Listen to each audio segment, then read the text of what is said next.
नमस्ते। The UPSC podcast channel में आपका स्वागत है। Certificate physical and human geography bye GC Leong की हमारी सीरीज में आज हम chapter 5 landforms made by running water यानी बहते पानी से बनने वाली भू आकृतियों पर चर्चा करेंगे। जब हम बारिश या नदियों के बारे में सोचते हैं तो अक्सर मन में बहुत शांत, एक बहुत सुखद तस्वीर आती है। बिल्कुल। लेकिन ये पानी सिर्फ बहता नहीं है, ये पृथ्वी की सतह को तराशने वाला एक बहुत ही शक्तिशाली, आप कह सकते हैं, एक आर्टिस्ट भी है।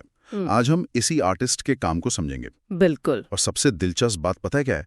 ये आर्टिस्ट हर जगह काम करता है। मतलब ग्लेशियर आपको सिर्फ ठंडे इलाकों में मिलेंगे, हवा का असर रेगिस्तान में ज्यादा होता है और लहरें समुद्र तट पर। हाँ, सही बात है। लेकिन बहता पानी ये तो लगभग पूरी दुनिया में अपना प्रभाव दिखाता है। इसीलिए इसे डेन्यूडेशन का सबसे महत्वपूर्ण एजेंट माना जाता है। Okay, let's unpack this. Denudation ये शब्द जो है इसको थोड़ा आसान करते हैं। इसका मतलब हुआ पृथ्वी की सतह का घिसना और नीचा होना। हाँ बिल्कुल।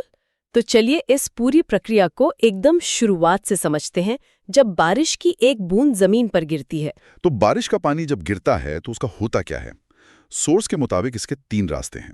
कुछ तो जमीन में समा जाता है, हाँ, ग्राउंड वाटर बन जाता है, कुछ भाप बनकर वापस उड़ जाता है और बाकी का पानी छोटी छोटी धाराओं में, फिर नालों में और फिर सहायक नदियों के रूप में बहने लगता है। और यही बहता हुआ पानी डेन्यूडेशन का मुख्य कारण बनता है। लेकिन यहाँ एक बहुत जरूरी बात है, पानी सीधे सीधे किसी मजबूत चट्टान को नहीं काट सकता। अच्छा? हाँ, पहले उस चट्टान का कमजोर होना जरूरी है। इस प्रक्रिया को वेदरिंग कहते हैं। मतलब कटाव, इरोजन से भी पहले वेदरिंग होती है। जैसे बारिश, पाला और हवा वो चट्टानों में दरारें पैदा करते हैं, उन्हें कमजोर करते हैं ताकि बहता पानी उन्हें आसानी से भाग कर ले जा सके। एग्जैक्टली। एक तरह से मैदान तैयार किया जा रहा है पानी के काम के लिए। एकदम सही। तो एक नदी शुरू कहाँ से होती है? सोर्स कहता है कि इसका स्रोत कोई झरना, कोई झील या दलदल भी हो सकता है, पर आमतौर पर ये ऊंचे पहाड़ी इलाकों, अपलैंड रीजन्स से शुरू होती है। और इसके 2 कारण हैं। एक, वहां बारिश ज्यादा होती है, और दूसरा, सबसे जरूरी, वहां ढलान होती है, स्लोप होता है, जिससे पानी को बहने के लिए एक रास्ता मिलता है। बिल्कुल। इन ऊंचे इलाकों को नदी का कैचमेंट एरिया कहते हैं, जहां से वो अपना सारा पानी इकट्ठा करती है। और पहाड़ों की जो सबसे ऊंची चोटी होती है, जो 2 नदी प्रणालियों को अलग करती है, उसे डिवाइड या वाटरशेड कहा गया है। ये तो घर की छत की तरह हो गया, जहां से पानी 2 अलग अलग दिशाओं में बहता है। एकदम सही एनालॉग है। और ढलान के कारण जो पहली धारा बहना शुरू करती है, उसे कॉन्सिक्वेंट स्ट्रीम कहते हैं। Consequent stream. हाँ, और जैसे जैसे ये धारा अपनी घाटी को गहरा करती है, उसमें कई सहायक नदियां, ट्रिब्यूटरीज आके मिलने लगती हैं। ओके, ये जो सहायक नदियां हैं, ये मुख्य नदी से कैसे मिलती हैं? ये इस बात पर निर्भर करता है कि उस जगह की चट्टानें कैसी हैं। इससे अलग अलग पैटर्न बनते हैं। हाँ, सोर्स में 2 मुख्य पैटर्न बताए गए हैं। पहला है डेंड्रिटिक ड्रेनेज। डेंड्रिटिक ये तब बनता है जब जमीन के नीचे की चट्टानें एक जैसी, मतलब होमोजीनियस और एक समान मजबूती वाली होती हैं। तो नदी को कोई खास मेहनत नहीं करनी पड़ती रास्ता बनाने के लिए। सही पकड़ा। इसीलिए सहायक नदियां, जिन्हें इनसीक्वेंस स्ट्रीम्स कहा गया है, वो मुख्य नदी से तिरछे, ओब्लिकली आकर मिलती हैं। और इसका आकार एक पेड़ की शाखाओं जैसा दिख रहा है ना, इसीलिए डेंड्रिटिक। बिल्कुल, ये ग्रीक शब्द डेंड्रॉन यानी पेड़ से आया है। और दूसरा पैटर्न है ट्रेलिस्ड ड्रेनेज। ये नाम से ही थोड़ा ज्यादा स्ट्रक्चर्ड लग रहा है। हाँ बिल्कुल, ये उन इलाकों में बनता है जहां कठोर, हार्ड और नरम, सॉफ्ट चट्टानों की परतें एक के बाद एक होती हैं। अच्छा, ऑल्टरनेट लेयर्स। जी, तो सहायक नदियां नरम चट्टानों को आसानी से काटकर अपना रास्ता बना लेती हैं और मुख्य नदी से समकोण, राइट एंगल्स पर आकर मिलती हैं। ओह वाव, इससे एक जालीदार या आयताकार रेक्टेंगुलर पैटर्न बनता होगा। हाँ, ये बिल्कुल एक प्लान्ड सिटी की सड़कों जैसा दिखता है, जहां गलियां मुख्य सड़क को 90 डिग्री पर काटती हैं। अब तक हमने नदी की बात की, लेकिन सोर्स कहता है कि बारिश का पानी भी जमीन को आकार देने में एक बड़ा रोल निभाता है। इसे ह्यूमिड इरोजन कहा गया है। हाँ, इसमें मास मूवमेंट्स एक बहुत महत्वपूर्ण प्रक्रिया है। जब बारिश का पानी मिट्टी और चट्टानों के मलबे में घुसता है तो वो एक लुब्रिकेंट की तरह काम करता है। लुब्रिकेंट मतलब वो उसे चिकना बना देता है। इससे गुरुत्वाकर्षण, ग्रेविटी के प्रभाव में मिट्टी और पत्थरों का एक बड़ा हिस्सा ढलान पर नीचे की ओर खिसकने लगता है। सोर्स में इसके 2 प्रकार बताए गए हैं, एक धीमा और एक बहुत तेज। सही। धीमे मूवमेंट को सॉइल क्रीप कहते हैं। ये इतना धीमा होता है कि इसका पता भी नहीं चलता, लेकिन समय के साथ इसका असर दिखता है जब ढलानों पर लगे पेड़ और खंभे झुक जाते हैं। अच्छा, वो जो झुके हुए पेड़ दिखते हैं पहाड़ों पर, वो इसी वजह से होते हैं। काफी हद तक, हाँ। और तेज मूवमेंट, वो तो हम सब जानते हैं, लैंडस्लाइड्स, भूस्खलन। हाँ, ये अचानक होता है और बहुत बहुत विनाशकारी हो सकता है। सॉस में साफ लिखा है कि पहाड़ी इलाकों में जहां घाटियां बहुत गहरी और खड़ी होती हैं, भूस्खलन से रेलवे लाइनें टूट सकती हैं, सड़कें बंद हो जाती हैं, और यहां तक कि दुर्भाग्य से पूरे के पूरे गांव भी दफन हो सकते हैं। भारत में हिमालयी राज्यों में मॉनसून के दौरान ये एक बहुत बड़ी और दुखद सच्चाई है। So what does this all mean? हमने देखा कि कैसे बारिश की एक बूंद से लेकर एक विशाल नदी तक पानी लगातार पृथ्वी की सतह को बदल रहा है। हाँ, कहीं पेड़ की शाखाओं जैसा पैटर्न बना रहा है, तो कहीं आयताकार। और ये सिर्फ कटाव की कहानी नहीं है, ये निर्माण की भी कहानी है। What's fascinating here is हमने ये तो समझा कि जमीन की बनावट नदी के रास्ते को कैसे तय करती है। हाँ, जैसे ट्रेलिस पैटर्न में। पर ये हमें एक जरूरी सवाल पर भी सोचने को मजबूर करता है।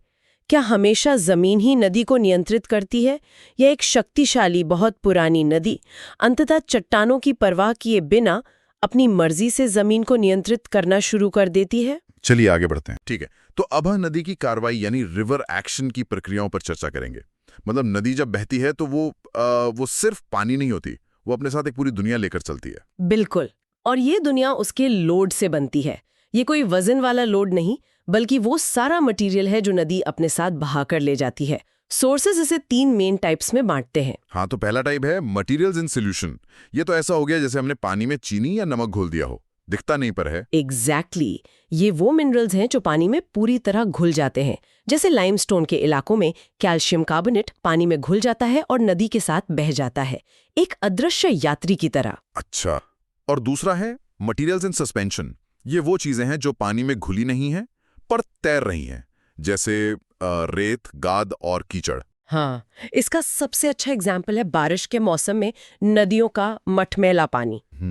वो जो रंग होता है ना, वो असल में करोड़ों निलंबित कणों, मतलब सस्पेंडेड पार्टिकल्स की वजह से ही होता है, जो पानी के बहाव के साथ चल रहे होते हैं। और तीसरा जो मुझे सबसे इंटरेस्टिंग लगता है वो है द ट्रैक्शन लोड। इसमें तो भारी भरकम सामान है, कंकड़, पत्थर, चट्टाने और बड़े बड़े बोल्डर्स भी।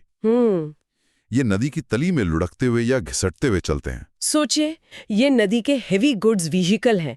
इन्हें बहा कर ले जाने के लिए नदी को बहुत ज्यादा ताकत चाहिए होती है। ये धीरे धीरे लुढ़कते लुढ़कते आगे बढ़ते हैं। और ये मात्रा कितनी ज्यादा हो सकती है, इसका अंदाजा सोर्स में दिए मिसिसिपी नदी के उदाहरण से लगता है। रोज 20 लाख टन से ज्यादा मटेरियल मेक्सिको की खाड़ी में जमा करती है। हाँ, ये तो हर दिन हजारों ट्रकों के बराबर मलबा डालने जैसा हुआ। और इसका असर ये होता है कि नदी की घाटियां, मतलब रिवर बेसिन्स, वो धीरे धीरे गहरी होती जाती हैं। जैसे इरावती नदी की घाटी हर 400 साल में लगभग 1 फुट नीचे हो रही है। 1 फुट? हाँ, ये एक बहुत धीमी पर लगातार चलने वाली प्रक्रिया है। और यहाँ एक कमाल का फैक्ट है, अगर नदी की वेलोसिटी यानी बहाव की रफ्तार 2 गुनी हो जाए तो उसकी ट्रांसपोर्टिंग पावर 10 गुना से भी ज्यादा बढ़ जाती है। ये तो फिजिक्स का कमाल है। बिल्कुल, इसी वजह से बाढ़ के समय हम देखते हैं कि नदी बड़े बड़े पत्थर और यहाँ तक कि काड़ियां भी बहा ले जाती हैं, जो आम दिनों में असंभव लगता है। पावर में एक एक्सपोनेंशियल इंक्रीज होता है। अच्छा, तो ये तो हुआ कि नदी सामान कैसे उठाती है। अब बात करते हैं कि वो जमीन को काटती कैसे है, यानी river erosion and transportation. Source बताता है कि ये दोनों प्रक्रियाएं एक साथ चलती हैं। हाँ, ये एक दूसरे से पूरी तरह जुड़ी हुई हैं। कटाव से मिला मटेरियल ही तो नदी का लोड बनता है, और वही लोड आगे और कटाव करने में मदद करता है। इसमें 4 मुख्य प्रक्रियाएं हैं। पहली है करोजन और एब्रेजन। ये एक तरह की मैकेनिकल ग्राइंडिंग है। मतलब नदी अपने साथ जो पत्थर और कंकड़ ले जा रही है, उन्हें वो एक हथियार की तरह इस्तेमाल करती है। इसे आप सैंड पेपर की तरह समझ सकते हैं। हाँ, सही है। जैसे सैंड पेपर लकड़ी को घिसता है, वैसे ही नदी के पानी में मौजूद पत्थर और रेत नदी के किनारों और तली को लगातार घिसते और काटते रहते हैं। हाँ, और इसके भी 2 तरीके हैं। पहला लैटरल करोजन, ये साइडवेज कटाव है। इससे नदी की घाटी वी शेप में नहीं, मतलब चौड़ी होती जाती है। नदी अपने किनारों को काट रही है। हाँ, और दूसरा है वर्टिकल करोजन। ये डाउनवर्ड एक्शन है, जिससे नदी का चैनल गहरा होता है। ये ऐसा है जैसे कोई जमीन को नीचे की तरफ खोद रहा हो। ओके, तो दूसरी प्रक्रिया है कोरोजन और सोल्यूशन। ये केमिकल एक्शन है। यहाँ पानी एक सॉल्वेंट की तरह काम करता है। बिल्कुल, ये उन चट्टानों पर ज्यादा असरदार है जो पानी में घुल सकती हैं, जैसे चूना पत्थर, लाइमस्टोन। पानी चट्टानों के मिनरल्स को रासायनिक रूप से घोल देता है और अपने साथ बहा ले जाता है। ये एक खामोश कटाव है, इसमें घिसावट नहीं, घुलावट होती है। तीसरी प्रक्रिया हाइड्रोलिक एक्शन। ये मुझे सबसे पावरफुल लगती है। ये पानी के बहाव की सीधी ताकत है। बिल्कुल, ये पानी का मैकेनिकल लूसनिंग इफेक्ट है। जब तेज बहता हुआ पानी चट्टानों से टकराता है तो वो दरारों में, क्रैक्स एंड क्रेविसेस में घुस जाता है। पानी का दबाव फिर वहां फंसी हवा को कंप्रेस करता है और एक छोटे विस्फोट की तरह चट्टान के टुकड़े को तोड़ देता है। अरे, ये तो हाई प्रेशर वाटर जेट जैसा है, जिसे गाड़ियां साफ करते हैं। हाँ, वही फोर्स जब चट्टानों पर लगता है तो कमजोर हिस्से टूटकर अलग हो जाते हैं। और फिर पानी उन ढीले टुकड़ों को उठाता है और अपने साथ बहा ले जाता है। ये नरम चट्टानों को अंडरमाइन करने में, यानी नीचे से खोखला करने में बहुत प्रभावी है। अच्छा, और चौथी प्रक्रिया है एक्ट्रेशन। इसमें नदी के हथियार आपस में ही लड़ पड़ते हैं। हाँ, ये एक तरह की आपसी वेयर एंड टेयर है। जब नदी के साथ बहरे पत्थर, बोल्डर्स और कंकड़ एक दूसरे से टकराते हैं और लुढ़कते हैं तो वो टूटते हैं। उनके नुकीले किनारे घिसकर चिकने और गोल हो जाते हैं। और वो पेबल्स बन जाते हैं। जैसे दिवाली पर हम लड्डुओं का डब्बा लेकर जाते हैं और आपस में टकरा कर वो थोड़े गोल मटोल और छोटे हो जाते हैं। बहुत अच्छा उदाहरण है। बड़े बोल्डर टूटकर छोटे पत्थर बनते हैं, पत्थर टूटकर कंकड़, और ये प्रक्रिया चलती रहती है।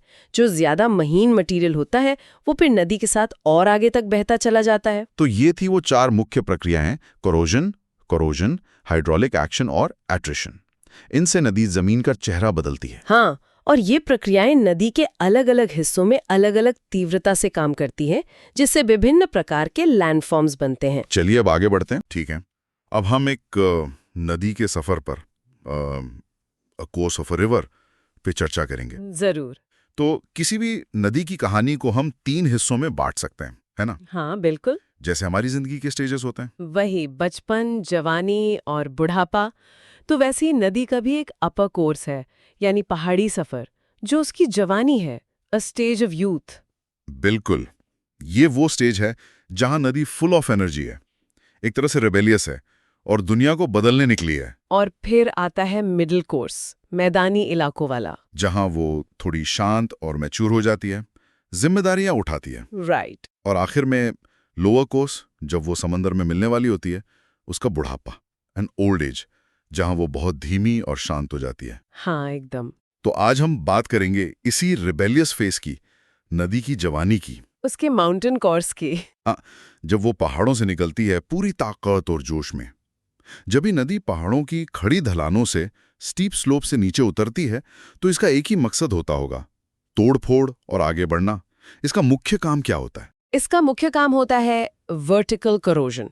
अब ये सुनने में थोड़ा टेक्निकल लगता है, वर्टिकल करोजन। हाँ, पर इसका सीधा मतलब है नीचे की ओर कटाव।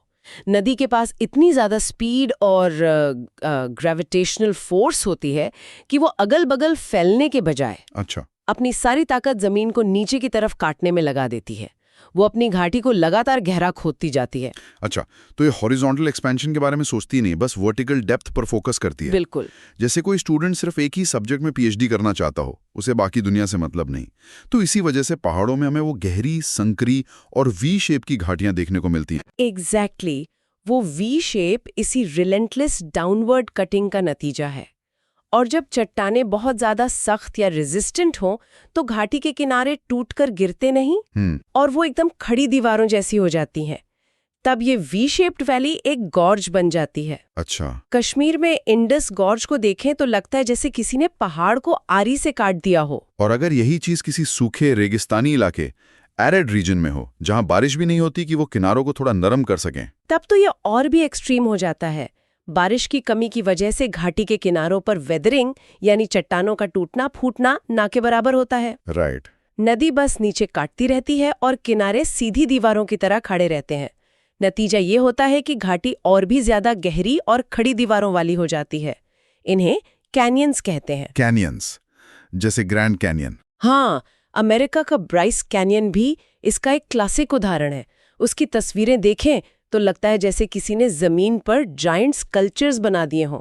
उनको हुडूज कहते हैं। वाह, चलिए इस बातचीत को थोड़ा और दिलचस्प बनाते हैं। यहाँ एक कॉन्सेप्ट है रिवर कैप्चर का। हाँ। इसे रिवर पायरेसी या रिवर बी हेडिंग भी कहते हैं। सुनने में तो किसी क्राइम थ्रिलर जैसा लग रहा है। एक नदी दूसरी नदी को किडनैप कर लेती है। हाँ, पैसा कह सकते हैं। ये प्रकृति की अपनी गैंग वॉर है। Gang war? हाँ, जहाँ ज्यादा ताकतवर नदी कमजोर नदी का इलाका छीन लेती है। सोचिए, एक पहाड़ के दोनों तरफ दो नदियां बह रही हैं, एक डिवाइड के दोनों ओर, नदी ए और नदी बी। ठीक है। अब मान लीजिए कि नदी ए की तरफ ढलान ज्यादा है या वहां बारिश ज्यादा होती है। मतलब नदी ए के पास ज्यादा रिसोर्सेज हैं, ज्यादा पानी और ज्यादा स्पीड, वो ज्यादा पावरफुल है। एग्जैक्टली। ये तो एक क्लासिक फीडबैक लूप बन गया। ज्यादा बारिश मतलब ज्यादा ताकत, जिससे वो और तेजी से कटाव करेगी, जिससे वो और ज्यादा पानी कैप्चर कर पाएगी। The rich get richer, even in geography. Exactly. तो अपनी ज्यादा ताकत की वजह से नदी ए पीछे की तरफ, यानी अपने सोर्स की ओर, जमीन को ज्यादा तेजी से काटती है। इस प्रोसेस को हेडवर्ड इरोजन कहते हैं। Headword erosion. वो काटते काटते पहाड़ की उस डिवाइड को पार कर जाएगी और कमजोर नदी बी के सोर्स का पानी अपनी तरफ खींच लेगी। इफेक्टिवली नदी ए ने नदी बी का पानी चुरा लिया। अरे वाह, ये तो प्रकृति का M&A है, मर्जर्स एंड एक्विजिशंस। मतलब आज हम जो बड़ी बड़ी नदियां देखते हैं, जैसे हमारे यहाँ गंगा या ब्रह्मपुत्र, हो सकता है कि उन्होंने अपने इतिहास में कई छोटी नदियों को ऐसे ही अक्वायर किया हो। Is that how river systems become dominant? Absolutely. The river map is not a peaceful coexistence. It's the result of millennia of competition. What we see today is the victor's map. Wow. और इस पूरी डकैती के सबूत जमीन पर रह जाते हैं। सबूत like clues left at a crime scene. बताइए, क्या है वो? पहला सबूत है एल्बो ऑफ कैप्चर। जिस जगह पर ताकतवर नदी कमजोर नदी के पानी को पकड़ती है, वहां एक तेज लगभग 90 डिग्री का मोड़ बनता है। अच्छा। ये अचानक आया हुआ मोड़ ही कब्जे की कोहनी कहलाता है। ये बताता है कि यहाँ कुछ अननेचुरल हुआ है। समझ गया। और दूसरा सबूत है मिसफिट स्ट्रीम। ये नाम तो बड़ा सैड लग रहा है, जैसे कोई अपनी जगह पर फिट नहीं हो पा रहा हो। सैड है भी। अब बेचारी नदी बी, जिसका ज्यादातर पानी चोरी हो गया, वो अपने पुराने रास्ते में बहुत कम पानी के साथ बहती है। उसकी घाटी तो पुरानी, बड़ी और चौड़ी है, लेकिन उसमें पानी की एक पतली सी धारा बह रही है। अच्छा। वो अपनी बड़ी सी घाटी में ऐसी लगती है जैसे किसी बहुत मोटे आदमी ने बहुत छोटा कुर्ता पहन लिया हो। It just doesn't fit. हाँ, इसीलिए उसे मिसफिट स्ट्रीम कहते हैं। और wind gap, let me guess, क्या ये उस मिसफिट स्ट्रीम की पुरानी सूखी हुई घाटी है जहां से पानी अब बहता ही नहीं? The ghost of the river that once was? You've got it. Wind gap वो सूखी हुई घाटी है जो एल्बो ऑफ कैप्चर के बाद बच जाती है, जहां से नदी बी पहले बहती थी। हाँ, अब वहां पानी तो है नहीं, तो वो एक खाली सूखा हुआ रास्ता बन जाता है, क्योंकि ये अक्सर पहाड़ी दर्रों जैसा दिखता है जहां से हवा गुजरती है। इसलिए इसे विंड गैप कहते हैं। बिल्कुल। और बाद में ये गैप बहुत काम आता है। इसे सड़क या रेल लाइन बनाने के लिए इस्तेमाल किया जा सकता है, क्योंकि रास्ता तो प्रकृति ने पहले से ही बना दिया है। कमाल है। तो ये जबरदस्त इरोसिव पावर, ये लगातार नीचे की तरफ काटना, जाहिर है कि नदी का रास्ता हमेशा स्मूथ तो नहीं होता होगा। बिल्कुल नहीं। मुझे लगता है कि जब ये इतनी एनर्जी किसी रुकावट से टकराती होगी तो कुछ बहुत ड्रामेटिक फीचर्स बनते होंगे। बिल्कुल। और वहीं से बनते हैं रैपिड्स और वाटरफॉल्स। ये ज्यादातर पहाड़ी इलाकों में ही मिलते हैं, क्योंकि यहाँ जमीन का उतार चढ़ाव, एक ग्रेडियंट बहुत ज्यादा होता है। राइट। इसका सबसे बड़ा कारण है चट्टानों का अनइक्वल रेजिस्टेंस। मतलब नदी के रास्ते में एक पैटर्न में मुलायम और सख्त चट्टानें एक के बाद एक आती हैं। अच्छा, जैसे हमारी सड़कों पर एक के बाद एक कई स्पीड ब्रेकर होते हैं। Perfect analogy. नदी मुलायम चट्टान को तो आसानी से और तेजी से काट देती है। हाँ। लेकिन सख्त चट्टान उसका रास्ता रोककर खड़ी हो जाती है, उसे काटना मुश्किल होता है। इस वजह से नदी का रास्ता उबड़ खाबड़ हो जाता है और पानी कूदता हुआ जाता है। हाँ, पानी इन सख्त चट्टानों के ऊपर से कूदता हुआ, उछलता हुआ बहता है। इसी को रैपिड्स कहते हैं।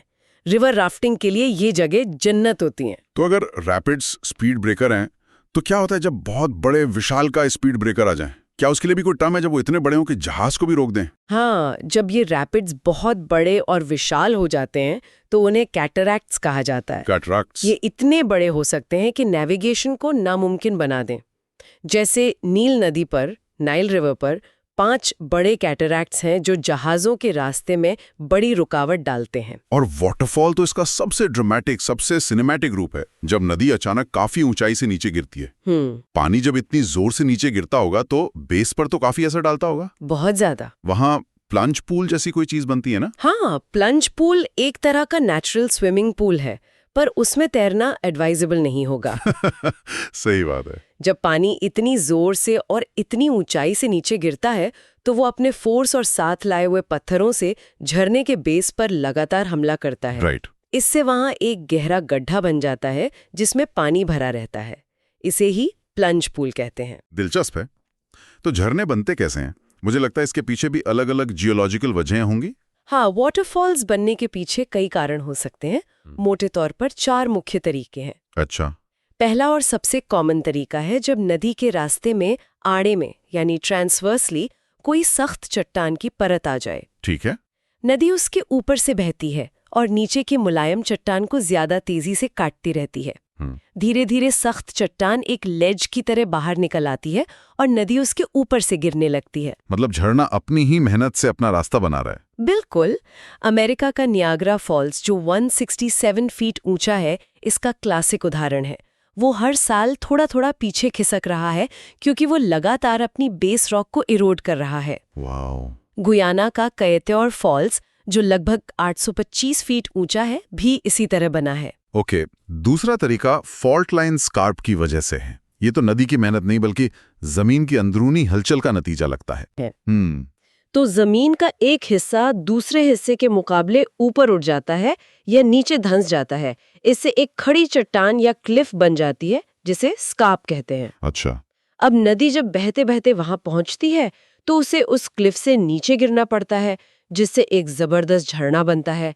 ज़ैम्बेज़ी नदी पर विक्टोरिया फॉल्स जो 360 फीट गहरा है, इसी तरह बना है। तीसरा तरीका है किसी पठार यानी प्लेटो के किनारे से गिरना। ये तो काफी सीधा साधा लगता है। हाँ, ये स्ट्रेट फॉरवर्ड है। जब कोई नदी एक ऊंचे समतल पठार पर बह रही हो और अचानक पठार खत्म हो जाए तो नदी सीधे नीचे गहरी घाटी में गिरती है। सिंपल। कॉन्गो नदी पर लिविंगस्टोन फॉल्स इसका एक अच्छा उदाहरण है। हालांकि ये असल में कोई एक झरना नहीं है, बल्कि 900 फीट की ऊंचाई में फैले 30 से ज्यादा रैपिड्स की एक लंबी सीरीज है। और चौथा तरीका हैंगिंग वैलीज से बनने वाले झरने। ये ग्लेशिएशन यानी आइस एज से जुड़ा है। ये कॉन्सेप्ट थोड़ा कॉम्प्लेक्स लगता है। हाँ, पर ये बहुत फैसिनेटिंग है। इसे समझने के लिए हमें आइस एज में जाना होगा। ठीक है। जब ग्लेशियर युग में एक बड़ी मुख्य ग्लेशियर एक गहरी यू शेप की घाटी बनाती है, तो उसकी छोटी सहायक ग्लेशियर जो ट्रिब्यूटरी ग्लेशियर्स होती हैं, उतनी ताकतवर नहीं होती।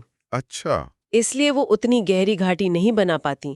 जब हजारों साल बाद बर्फ पिघल जाती है तो ये छोटी ऊंची घाटियां मुख्य गहरी घाटी के ऊपर लटकती हुई यानी हैंगिंग सी रह जाती हैं। अच्छा, तो अब जो नदियां इन छोटी लटकती हुई घाटियों से आती हैं, उन्हें मुख्य घाटी तक पहुंचने के लिए कोई ढलान नहीं मिलती, तो वो सीधे नीचे झरने के रूप में गिरती हैं। What a dramatic entrance. Exactly. और ये देखने में बहुत स्पेक्टेकुलर होते हैं। कैलिफोर्निया का योसेमिटी फॉल्स इसका सबसे शानदार उदाहरण है। हाँ, सुना है उसके बारे में। इसकी कुल ऊंचाई 2560 फीट है, जो कई स्टेप्स में नीचे गिरता है। मैंने इसकी तस्वीरें देखी हैं और ये सोचना मुश्किल है कि पानी की इतनी खूबसूरत नाजुक सी धारा एक विशाल शक्तिशाली ग्लेशियर के कारण बनी है। It's like a butterfly emerging from an armoured tank. तो कुल मिला के नदी अपनी जवानी में वी आकार की घाटियां बनाती है, दूसरी नदियों को अक्वायर करके अपना साम्राज्य बढ़ाती है और रैपिड्स और वाटरफॉल्स जैसे शानदार फीचर्स बनाती है। ये पूरा दौर ताकत, ऊर्जा और कटाव का है। The dominant action is erosion. और यहाँ एक जरूरी बात और है जो इस पूरी कहानी को एक नया पर्सपेक्टिव देती है। बताइए। पहाड़ों में ये जो भी तोड़फोड़ और कटाव होता है, उससे जो मिट्टी, पत्थर और मलबा यानी सेडिमेंट्स बनता है, नदी उसे अपने साथ बहाकर ले जाती है। यही मलबा आगे जाकर मैदानी इलाकों में यानी नदी के मिडिल और लोअर कोर्स में जमा होता है और दुनिया के सबसे उपजाऊ मैदान अ फर्टाइल प्लेन बनाता है। वाह, मतलब ये कि नदी का ये युवावस्था का डिस्ट्रक्टिव फेज असल में आगे के क्रिएटिव फेज की तैयारी है। बिल्कुल। The idea that creation requires destruction, ये गहरा विचार है। अगली बार जब कोई शांत बहती नदी के किनारे खड़ा होगा तो ये सोचने पर मजबूर करेगा। बिल्कुल, हर शांत मैदान के पीछे एक तूफानी पहाड़ी इतिहास छिपा है। चलिए अब आगे बढ़ते हैं। ठीक है, तो अब हम नदी के मध्य या घाटी मार्ग यानी मिडल और वैली कोर्स पर चर्चा करेंगे। तो सोचिए, नदी अब पहाड़ों की वो जो तेज ढलानें थीं और गहरी वी शेप्ड घाटियां, उनको पीछे छोड़ चुकी है। वो अब थोड़ा शांत हो गई है, जैसे कोई युवा जो स्कूल का सख्त अनुशासन छोड़कर कॉलेज के पहले साल में आया हो। जोश तो अभी भी है, पर अब वो थोड़ी आज़ादी के साथ बह रही है, खुले मैदानों में आ रही है। ये एक तरह से नदी का ट्रांजिशन फेज है ना? बिल्कुल सही पकड़ा आपने। ये ट्रांजिशन फेज ही सबसे ज़रूरी शब्द है यहाँ। जैसे ही नदी पहाड़ों के कह सकते हैं कैद से निकलकर मैदान में आती है, उसका पूरा चरित्र, उसका काम करने का तरीका सब बदल जाता है। पहाड़ों में उसका एक ही मकसद था, नीचे की तरफ काटना। गहराई में सारा जोर वर्टिकल करोजन पर था, लेकिन अब ढलान यानी ग्रेडियंट बहुत कम हो गया है, तो वो नीचे की तरफ कम और आजू बाजू ज्यादा काटने लगती है। अच्छा। अगर उसमें और भी बहुत सारी छोटी छोटी नदियां, जिन्हें हम ट्रिब्यूटरीज कहते हैं, वो आकर मिल जाती हैं। हाँ, ये तो ऐसा हुआ जैसे कॉलेज में नए दोस्त बन गए, पूरा गैंग इकट्ठा हो गया। इससे तो नदी में पानी का वॉल्यूम मतलब मात्रा और ताकत दोनों ही काफी बढ़ जाते होंगे। हाँ, और ये एक चेन रिएक्शन जैसा है। ट्रिब्यूटरीज मिली तो पानी का वॉल्यूम बढ़ा तो नदी की हाइड्रोलिक पावर बढ़ी, और शक्ति बढ़ने से उसका लोड भी बढ़ गया होगा। से लाए गए सामान की एक बहुत बड़ी डिलीवरी सर्विस बन जाती है, जो इस मलबे को समंदर की तरफ ले जा रही है। हालांकि कहीं कहीं जब उसकी ऊर्जा थोड़ी कम होती है तो वो थोड़ा बहुत सामान जमा भी करती है, जिसे हम डेपोजिशन कहते हैं। लेकिन अभी उसका मेन फोकस ट्रांसपोर्टेशन पर है। चलिए अब उन इंटरलॉकिंग स्पर्स पर आते हैं जिनके बारे में हमने पिछले हिस्से में बात की थी। पहाड़ों में ये घाटी के दोनों तरफ से निकली हुए जमीन के हिस्से होते थे, जिनके बीच से नदी को सांप की तरह घूम घूम कर बचकर निकलना पड़ता था। अब जब नदी का गैंग बड़ा हो गया है, वो ज्यादा पावरफुल हो गई है, तो इन स्पर्स का क्या होता है? अब भी वो इनसे बचकर निकलती है? नहीं, अब खेल बदल गया है। अच्छा। वो कॉलेज वाला स्टूडेंट अब दब कर नहीं रहता। अब नदी में ज्यादा पानी और ज्यादा ताकत है, तो वो उन स्पर्स के सामने झुकती नहीं, बल्कि उनके किनारों को सीधे काटना शुरू कर देती है।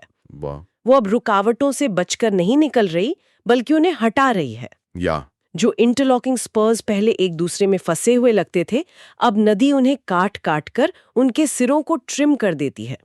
धीरे धीरे वो कटे हुए किनारे एक खड़ी चट्टान की लाइन जैसे बन जाते हैं, जिन्हें ब्लफ्स कहते हैं। ये नदी के रौब का प्रतीक है। अरे वाह, मतलब नदी अपना रास्ता खुद चौड़ा और सीधा बना रही है।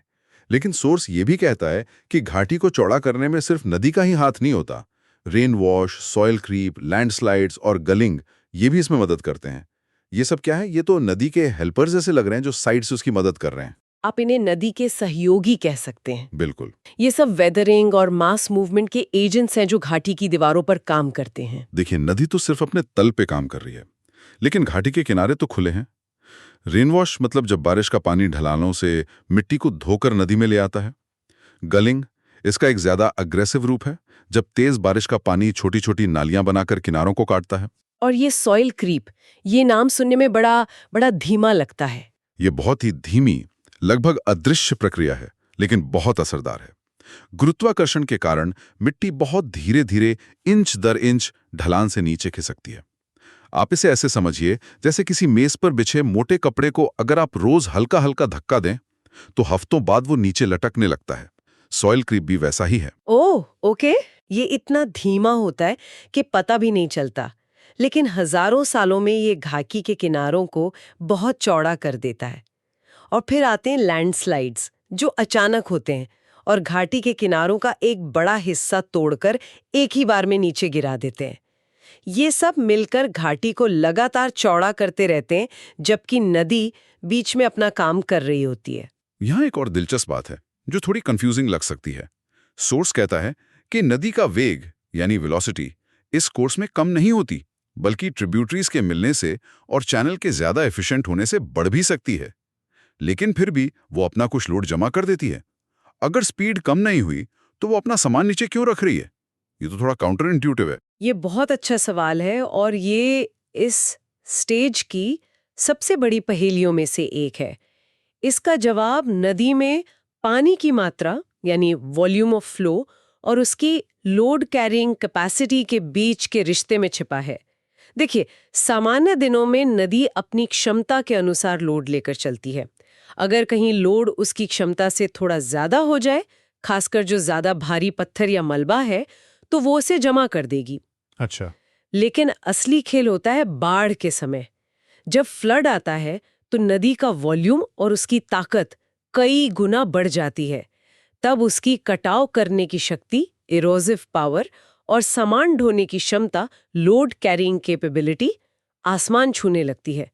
उस समय वो कुछ भी जमा नहीं करती, बल्कि और ज्यादा कटाव करती है और अपने रास्ते की हर चीज को बहा ले जाती है। समझ गया। मतलब नॉर्मल फ्लो में वो एक अनुशासित ट्रांसपोर्टर है जो अपनी क्षमता के हिसाब से काम करती है, लेकिन फ्लड में वो एक अनस्टॉपेबल फोर्स बन जाती है। बिल्कुल। तो ये जो डेपोजिशन होता है वो मूलतः नॉर्मल फ्लो के दौरान होता है, जब लोड कैपेसिटी से ज्यादा हो जाता है। बहुत बढ़िया। चलिए अब आते हैं इस कोर्स की सबसे प्रमुख और सबसे खूबसूरत विशेषता पर, मियांडर्स। मियांडर्स मतलब नदी के घुमावदार रास्ते। सोर्स कहता है कि पानी कभी भी ज्यादा दूर तक सीधा नहीं बहता। ये बात मुझे हमेशा फैसिनेटिंग लगती है।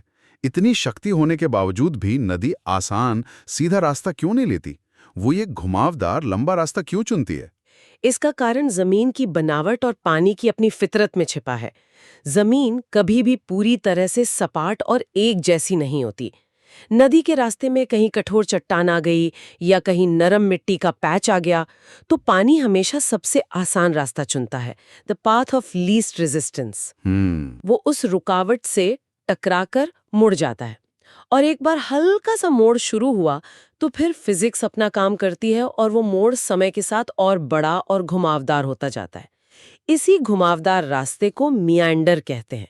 ये नाम एशिया माइनर यानी आज के तुर्की की एक बहुत ही घुमावदार नदी मियांडरिस के नाम पर पड़ा है, जो अपनी घुमावदार चाल के लिए मशहूर थी। अब इन मियांडर्स के अंदर की कहानी समझते हैं। ये सिर्फ खूबसूरत घुमाव नहीं है, इनके अंदर पूरी फिजिक्स काम कर रही है। सोर्स में रिवर क्लिफ्स और स्लिप ऑफ स्लोप्स की बात की गई है। फिगर 41 का डायग्राम इसे बहुत अच्छे से समझाता है। मैं इसे इमेजिन करने की कोशिश कर रहा हूं। अगर मैं नदी के उस मोड़ पर एक नाव में बैठा हूं तो मुझे क्या महसूस होगा? क्या नाव एक तरफ जोर से खींचेगी? बिल्कुल, आपने एकदम सही कल्पना की।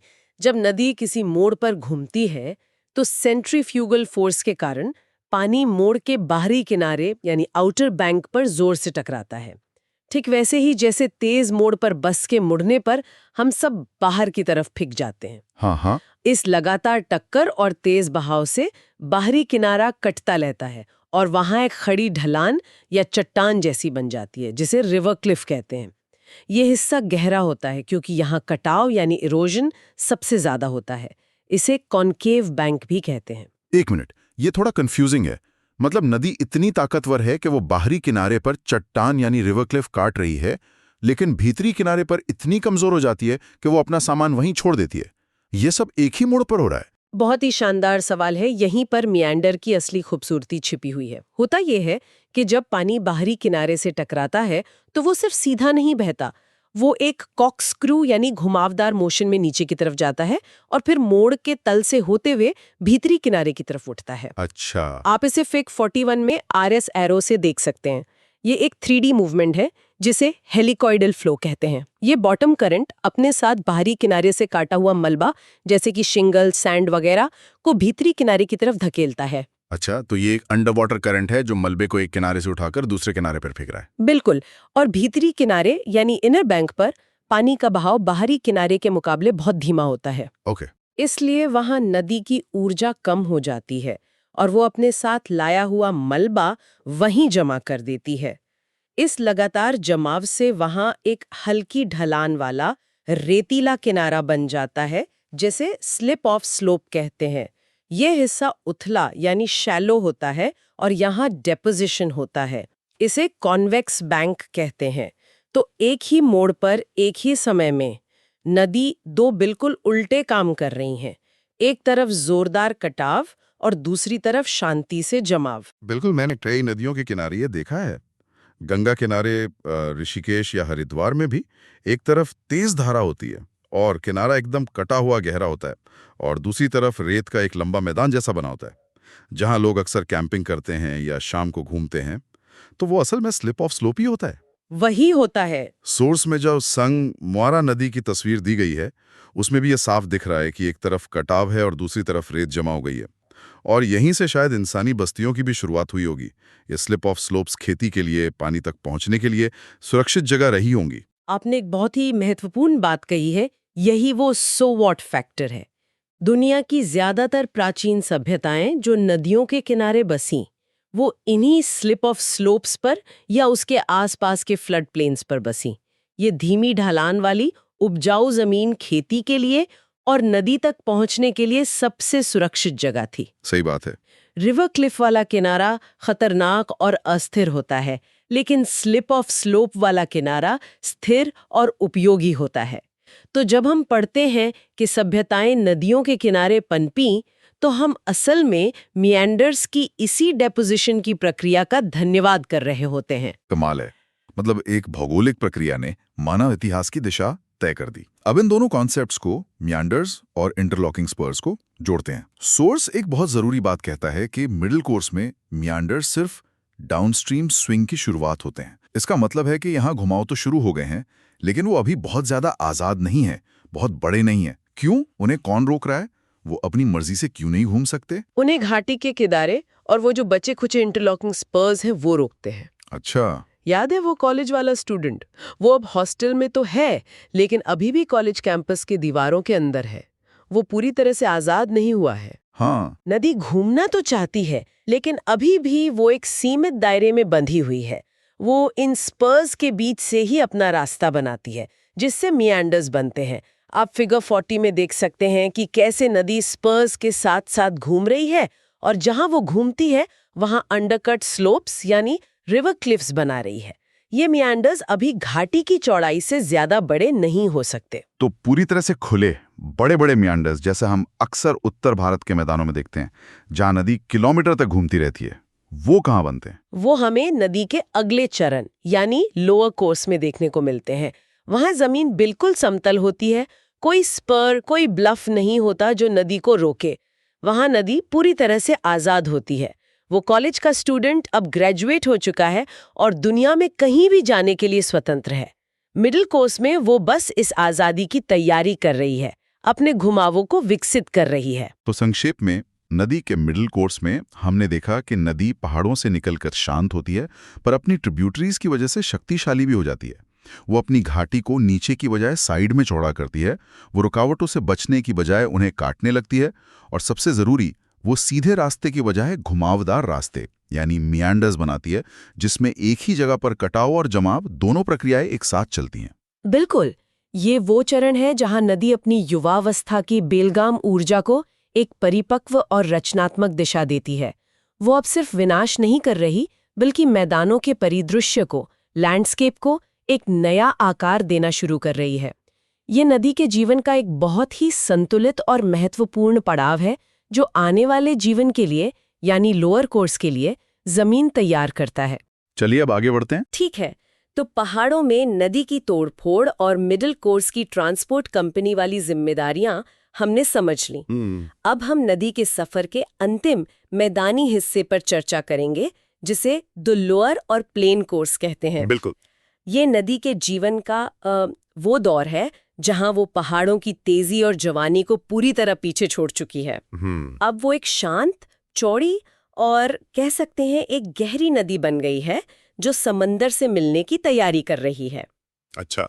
यहाँ नदी का मुख्य काम तोड़ने फोड़ने यानी इरोजन से ज्यादा बनाने और संवारने यानी डेपोजिशन का हो जाता है। हाँ, ये तो उसकी रिटायरमेंट प्लानिंग स्टेज जैसी लग रही है। हाँ, एक तरह से वही है, जहाँ वो अपनी सारी जिंदगी की कमाई यानी सेडिमेंट्स को सेटल कर रही है। मतलब अब नदी जिम्मेदार हो गई है, सामान इधर उधर फेंकने के बजाय उसे सलीके से जमा कर रही है। बिल्कुल, ताकि उसके किनारे आबाद हो सकें। तो चलिए इस क्रिएशन प्रोसेस को ही समझते हैं।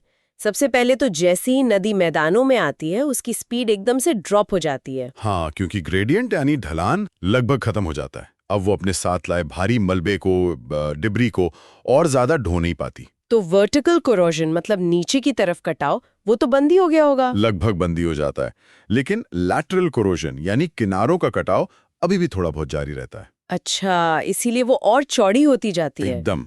तो अब उसका मेन फोकस डेपोजिशन पर आ गया है। इसे ऐसे इमेजिन करें कि कोई पहाड़ों से ट्रैकिंग करके लौटा है और दरवाजे पर पहुंचते ही इतना थक गया कि भारी भरकम रक्सैक वहीं जमीन पर पटक दिया। एकदम सही एनालॉजी है। नदी भी पहाड़ों से लाए बड़े बड़े पत्थर और बजरी को मैदानों के दरवाजे पर ही छोड़ देती है। और इसी डेपोजिशन से वो अपने तल को मतलब बेड को ऊपर उठाती है और अपने आसपास बड़े बड़े फ्लड प्लेन्स बनाती है। बिल्कुल। और इसमें उसकी सहायक नदियां, ट्रिब्यूटरीज आकर मिल जाती हैं। हाँ, तो पानी का वॉल्यूम और भी बढ़ जाता होगा। बढ़ जाता है, जिससे उसकी ट्रांसपोर्ट करने की कैपेसिटी थोड़ी बढ़ती है, लेकिन सिर्फ हल्के सामान के लिए। अच्छा, तो भारी पत्थर पहले ही छूट गए और अब वो सिर्फ महीन मिट्टी यानी सिल्ट और क्ले को अपने मुहाने तक ले जाती है। हाँ, और इन्हीं फाइन पार्टिकल से बनते हैं फ्लड प्लेन्स, जिनकी हमारे देश में इतनी ज्यादा अहमियत है। बिल्कुल, जलोढ़ मिट्टी या एल्यूवियम। सही। जब भी नदी में बाढ़ आती है, पानी किनारों से बाहर फैल जाता है और उसकी स्पीड लगभग 0 हो जाती है। तब ये उपजाऊ मिट्टी एक चादर की तरह दूर दूर तक फैल जाती है। हर साल बाढ़ के साथ एक नई परत जमती है, जिससे ये मैदान बहुत ज्यादा फर्टाइल हो जाते हैं। हमारे उत्तर भारत के मैदान, गंगा यमुना का दोआब, इंडस प्लेन्स, ये सब इसी की देन है। हजारों सालों से हमारी सभ्यता इन्हीं मैदानों में फली फूली है। बिल्कुल। और एक चीज जो इन आर्टिकल्स में मेंशन की गई है वो है लेवीज। ये क्या होते हैं? ये कुदरती बांध ही हैं एक तरह से। जब नदी सामान्य रूप से बहती है तो वो कुछ मोटा मलबा अपने ठीक किनारों पर भी जमा करती जाती है। अच्छा। धीरे धीरे सालों के डेपोजिशन से ये किनारे नदी के तल की तरह ही ऊंचे उठ जाते हैं। इन्हें ही नेचुरल लेवीज कहते हैं। लेकिन अगर प्रकृति ने पहले से ये इंतजाम कर रखा है तो फिर हम इंसान आर्टिफिशियल एम्बैंकमेंट्स यानी कृत्रिम तटबंध क्यों बनाते हैं? बहुत अच्छा सवाल है। नेचुरल लेवीज छोटी मोटी बाढ़ तो रोक लेते हैं, पर जब कोई बड़ी बाढ़ आती है तो अक्सर नाकाम रहते हैं। तो बस्तियों और खेतों को बचाने के लिए हम कृत्रिम तटबंध बनाते हैं। हाँ, पर यहीं से एक पैराडॉक्स, एक विरोधाभास जन्म लेता है। हम तटबंध बना के नदी को फैलने से रोक देते हैं। तो नतीजा क्या होता है? नतीजा ये होता है कि नदी अपने तल में मलबा जमा करती रहती है, उसका बेड ऊंचा उठ जाता है और क्योंकि पानी फैल नहीं पाता तो पानी का लेवल भी ऊपर उठ जाता है। अरे मतलब हम नदी को एक ऊंची नाली में बहने को मजबूर कर देते हैं जो आसपास की जमीन से भी ऊंची हो जाती है। बिल्कुल, ये तो बहुत खतरनाक स्थिति है। बहुत ज्यादा। और एक दिन जब पानी का प्रेशर बहुत ज्यादा हो जाता है और वो तटबंध टूटता है तो तबाही कल्पना से भी परे होती है। पानी बहुत ऊंचाई से और रॉकेट की रफ्तार से आसपास के निचले इलाकों में फैलता है। यहाँ एक जियोलॉजी रिपोर्ट में चीन की ह्वांगहो नदी का जिक्र है, जिसे चाइना सौरो कहते हैं। हाँ, ये आंकड़ा तो चौंकाने वाला है। बताया गया है कि 1852 में इसके तटबंध टूटने से 10 लाख लोग मारे गए थे। 10 लाख? और नदी का रास्ता 300 मील दूर बदल गया था। 300 मील। हाँ, ये तो दिल्ली से लखनऊ जितनी दूरी है। मतलब पूरा का पूरा शहर, खेत, सब कुछ बह गया होगा और नदी ने अपना एड्रेस ही बदल लिया। बिल्कुल। ये मानव और प्रकृति के बीच के संघर्ष का एक क्लासिक उदाहरण है। हम प्रकृति को काबू करने की कोशिश करते हैं, पर जब वो पलटवार करती है तो नतीजे विनाशकारी होते हैं। भारत में भी बिहार की कोसी नदी, जिसे बिहार का शोक कहते हैं, वो भी तो इसी समस्या का प्रतीक है। बिल्कुल। वो भी अपने साथ हिमालय से बहुत ज्यादा सिल्ट लाती है और अपना रास्ता बदलने के लिए कुख्यात है। ये तो एक अंतहीन चक्र जैसा लगता है। हम तटबंध ऊंचे करते हैं, नदी अपना तल ऊंचा करती है और फिर एक दिन सब टूट जाता है। सही कहा। खैर, इस गंभीर विषय से अब उस चीज पर आते हैं जो मैदानों में नदियों को इतना खूबसूरत बनाती हैं, उनके घुमाव, जिन्हें मियांडर्स कहते हैं। हाँ, ये नदी की एक और दिलचस्प कलाकारी है। क्योंकि जमीन समतल है तो नदी को सीधा बहने में कोई मदद नहीं मिलती। वो जरा सी भी रुकावट से टकराकर अपना रास्ता बदल लेती है और सांप की तरह बलखाकर चलने लगती है। इसमें एक दिलचस्प फिजिक्स काम करती है। वो सेंट्रीफ्यूगल फोर्स वाली? जैसे गाड़ी मोड़ पर बाहर की तरफ फेंकती है। बिल्कुल। घुमाव के बाहरी किनारे पर, जिसे कॉनकेव बैंक कहते हैं, पानी की रफ्तार तेज होती है। तो वहाँ कटाव ज्यादा होता होगा। हाँ, तेज पानी पावरफुल इरोडिंग एजेंट है तो वो लगातार बाहरी किनारे को काटता रहता है और अंदर वाले किनारे पे, जिसे कॉन्वेक्स बैंक कहते हैं, पानी धीमा होता है। तो वहां मलबा जमा होता होगा, डेपोजिशन। बिल्कुल, वहां वो अपने साथ लाया मलबा डिपॉजिट करता है। इसे स्लिप ऑफ स्लोप भी कहते हैं। अच्छा, तो एक तरफ कटाओ और दूसरी तरफ जमाओ, ये तो एक सेल्फ रिइंफोर्सिंग प्रोसेस हो गया। एकदम सही। और ये कटाव और जमाव सालों साल, सदियों तक चलता रहता है। धीरे धीरे घुमावों का जो लूप है वो एक पूरे सर्कल जैसा बनने लगता है। और उसके दोनों सिरे एक दूसरे के बहुत बहुत करीब आ जाते हैं। हाँ, उनके बीच जमीन की बस एक पतली सी गर्दन, a narrow neck of land रह जाती है। और फिर एक दिन शायद किसी बड़ी बाढ़ के दौरान नदी शॉर्टकट ले लेती है। हाँ बिल्कुल। ये तो बिल्कुल दिल्ली के ट्रैफिक में फंसे उस ऑटो वाले जैसा है जो जाम से बचने के लिए अचानक किसी तंग गली में घुस जाता है। Perfect analogy. नदी भी एनर्जी बचाने के लिए सबसे आसान रास्ता चुनती है। वो उस पतली सी गर्दन को काटकर सीधा बहने लगती है। और वो जो पुराना यू शेप का घुमाव था, वो नदी के मुख्य रास्ते से कटकर अलग हो जाता है। हाँ, और इसी अलग हुए हिस्से को ऑक्सबो लेक कहते हैं। आपके भेजे गए नोट्स में इसे मॉट लेक यानी मृत झील भी कहा गया है। मृत झील, ये नाम कितना सटीक है ना?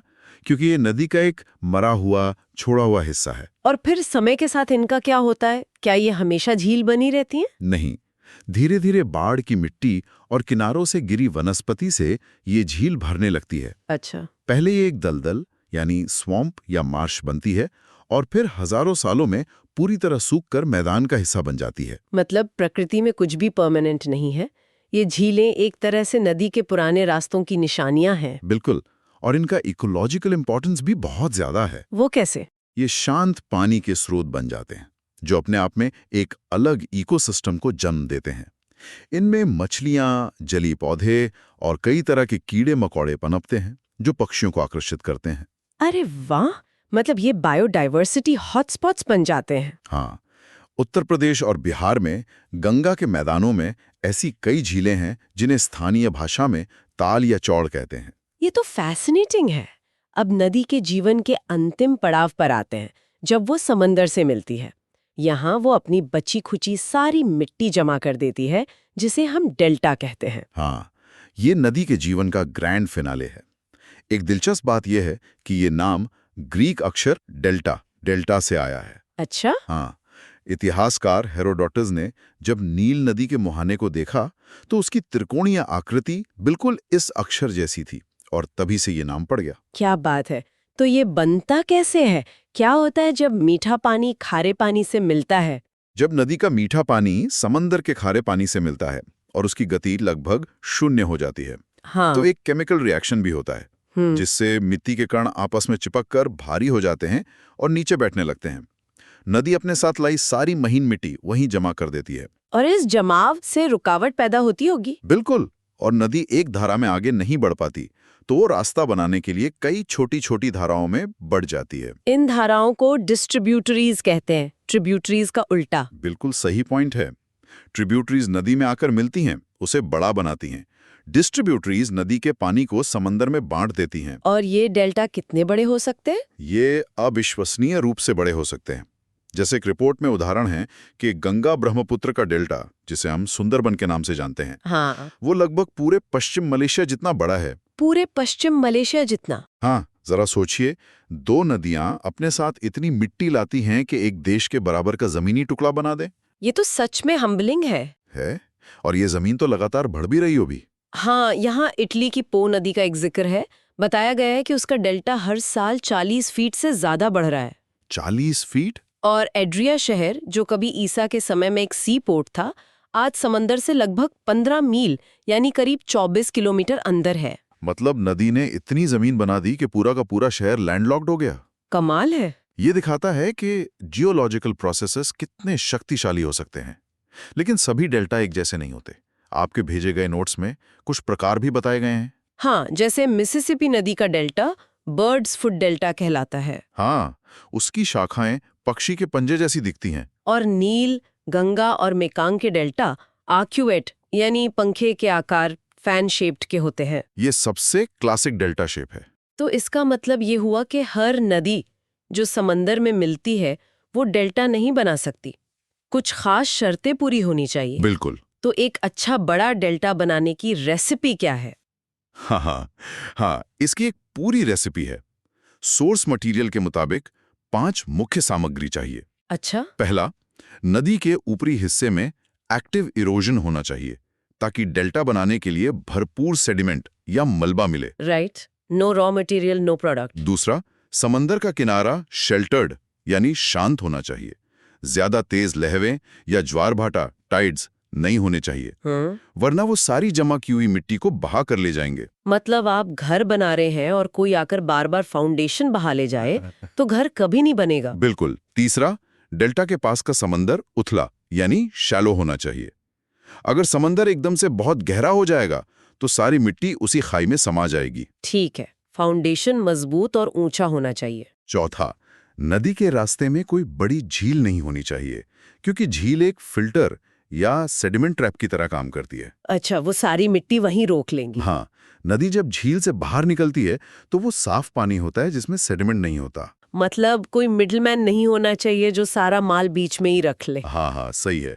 और पांचवा, नदी के मुहाने पर समंदर में कोई तेज धारा स्ट्रॉन्ग करंट नहीं होनी चाहिए जो मिट्टी को किनारे से दूर बहा दे। वाह, मतलब डेल्टा बनना एक बहुत ही नाजुक और सही परिस्थितियों का मेल है। बिल्कुल। इनमें से एक भी चीज गड़बड़ हुई तो या तो डेल्टा बनेगा ही नहीं या उसका आकार कुछ और ही होगा। ये तो प्रकृति की एक बहुत ही महीन कारीगरी है। बिल्कुल। ये तो नदी के मैदानी सफर की पूरी कहानी हो गई। Flood plains, levies, मियांडर्स, oxbow lake से लेकर विशाल डेल्टा तक। और हर फीचर के पीछे एक धीमी लेकिन लगातार चलने वाली प्रक्रिया है जो लैंडस्केप को पूरी तरह बदल देती है। हाँ, यह हमें सिखाता है कि छोटे छोटे लगातार होने वाले बदलाव भी समय के साथ कितने बड़े परिणाम ला सकते हैं। और ये भी कि प्रकृति में संतुलन कितना जरूरी है। जहां भी इंसानी दखल इस संतुलन को बिगाड़ता है, नतीजे अक्सर विनाशकारी होते हैं। बिल्कुल सही। चलिए अब आगे बढ़ते हैं। ठीक है, तो अब हम रिवर रिजुविनेशन पर चर्चा करेंगे। बिल्कुल। ये एक बहुत ही दिलचस्प जियोलॉजिकल प्रोसेस है। हाँ, सुनने में ही कितना फैसिनेटिंग लगता है। आम भाषा में कहें तो नदी का फिर से जवान हो जाना। एग्जैक्टली। नदी को एक तरह से दूसरा यौवन मिल जाता है। लेकिन ये होता कैसे है? मतलब एक नदी जो शायद अपने बुढ़ापे में है वो अचानक जवान कैसे हो जाती है? देखिए, इसका जो मूल कॉन्सेप्ट है वो ये समझने में है कि पृथ्वी की क्रस्ट मतलब उसकी ऊपरी सतह स्थिर नहीं है। अच्छा। उसमें लगातार उतार चढ़ाव होते रहते हैं। तो नदी के विकास के रास्ते में कुछ हिस्से ऊपर उठ सकते हैं जिसे हम अपलिफ्ट कहते हैं, या फिर नीचे धंस सकते हैं जिसे डिप्रेस होना कहते हैं। बिल्कुल। और इसी हलचल को, इसी बदलाव को रिजुविनेशन कहते हैं। तो ये नदी की वजह से नहीं बल्कि जमीन की वजह से होता है। हाँ, ज्यादातर मामलों में। इसके 2 मुख्य कारण हैं जिसे नेगेटिव मूवमेंट कहते हैं। नेगेटिव मूवमेंट, हाँ। पहला, जमीन का ही ऊपर उठ जाना मतलब अपलिफ्ट ऑफ लैंड, और दूसरा समुद्र के जल स्तर का गिर जाना यानी fall in sea level. Okay, तो या तो जमीन ऊपर जाए या समुद्र नीचे जाए। सही। और दोनों ही सूरतों में नतीजा एक ही होता है। क्या? नदी का जो ढलान है उसका स्लोप वो और तेज हो जाता है, और जैसे ही ढलान तेज होता है नदी की कटाव करने की शक्ति मतलब उसकी डाउन कटिंग की पावर वो फिर से बढ़ जाती है। नदी में एक नई ऊर्जा आ जाती है। हमारे सोर्स मटेरियल में एक बहुत अच्छा डायग्राम है, फिग 45। उसमें फॉर्मर सी लेवल और न्यू सी लेवल दिखाया गया है। इससे तो साफ पता चल रहा है कि लेवल में कितना फर्क आ गया है।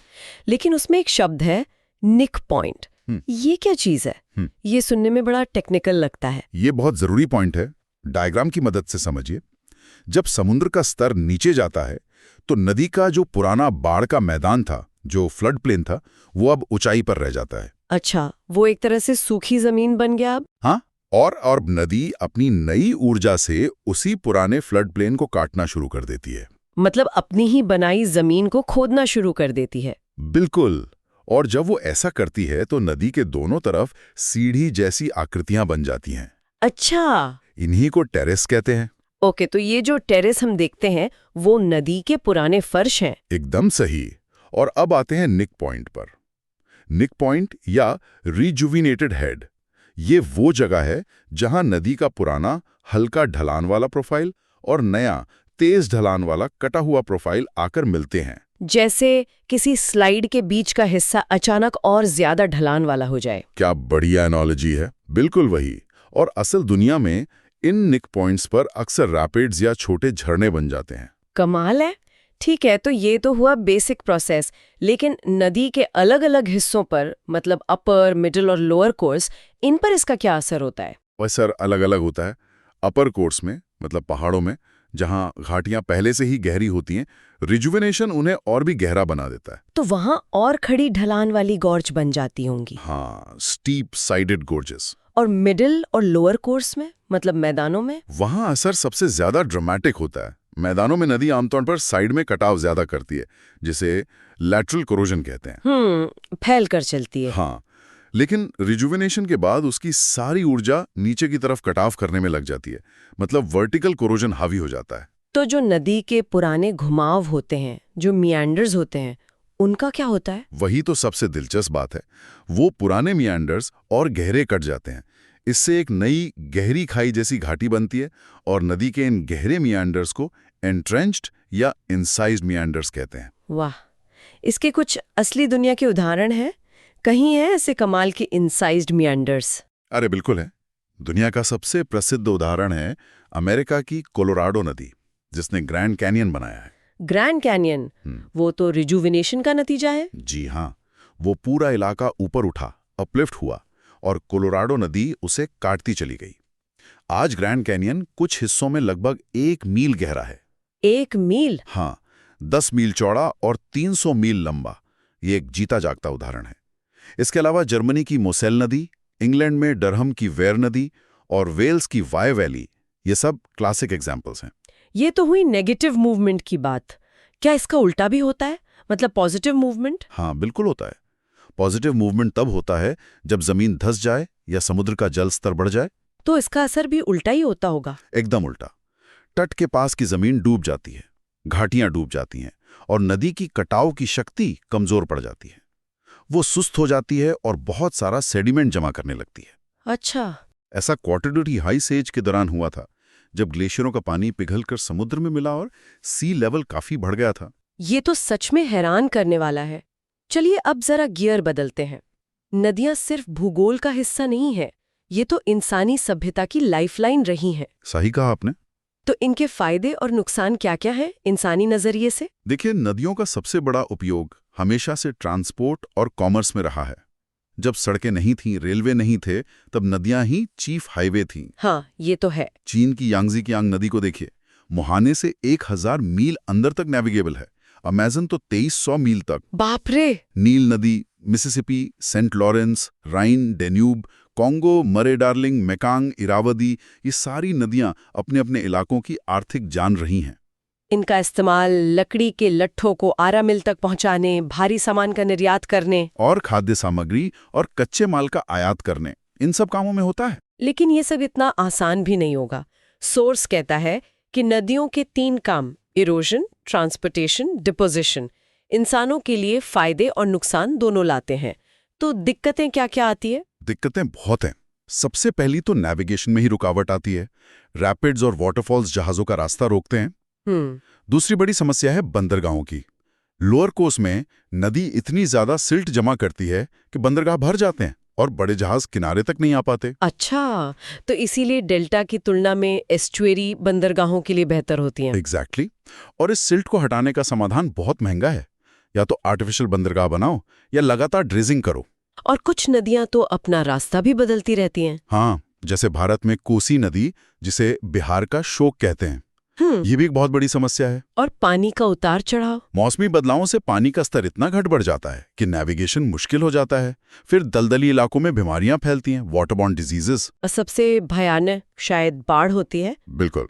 जब नदियां अपने तटबंध यानी लेवीज तोड़कर फैलती हैं, तो फसलों को भयानक नुकसान पहुंचाती हैं। ये तो काफी सारी परेशानियां हैं।